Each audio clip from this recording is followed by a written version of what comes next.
ముందుగా ఇది చాలా మెమరబుల్ డే అవ్వబోతుందండి. నాకు చాలా చాలా ఇష్టమైన దేవుడు అనమాట వెంకటేశ్వర స్వామి. మా మదర్ ఫాదర్ కూడా నాకు శ్రీనివాస్ అని పేరు పెట్టారు. ఆ పేరుకు కరెక్ట్ జస్టిఫికేషన్ లాగా శ్రీనివాస కళ్యాణం ఎప్పుడు చిన్నప్పటి నుంచి తిరుమలలో చూడటం జరిగింది. నాకు కళ్యాణం అంటే శ్రీనివాస కళ్యాణం.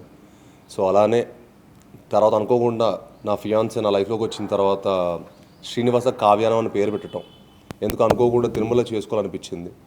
అండ్ అనుకోవటం అంటే అంత ఈజీ కాదండి. ఆయన అదృష్టం, ఆయన ఆశీర్వాదం ఉండాలి అక్కడ పెళ్లి చేసుకోవాలంటే. సో అంత అదృష్టం నాకు దొరకడం నాకు చాలా చాలా ఆనందంగా ఉన్నాను. మా మదర్ ఫాదరు నేను చేసిన అదృష్టంగా ఫీల్ అవుతున్నాను. సో ఈరోజు ఆయన కాళ్ళ కింద నా పెళ్లి జరగడం అనేది నాకు చాలా ఆనందమైన విషయం. అండ్ రియలీ లుకింగ్ ఫార్వర్డ్ ఎప్పుడెప్పుడు వెళ్ళి ఆయన కాళ్ళ కింద స్వామివారి కాళ్ళ కింద పెళ్లి చేసుకోవాలని వెయిటింగ్ అనమాట. Thank you. మీ అందరూ వచ్చి నన్ను బ్లెస్ చేసినందుకు మీడియా సభ్యులందరికీ నా ధన్యవాదాలు. Thank you.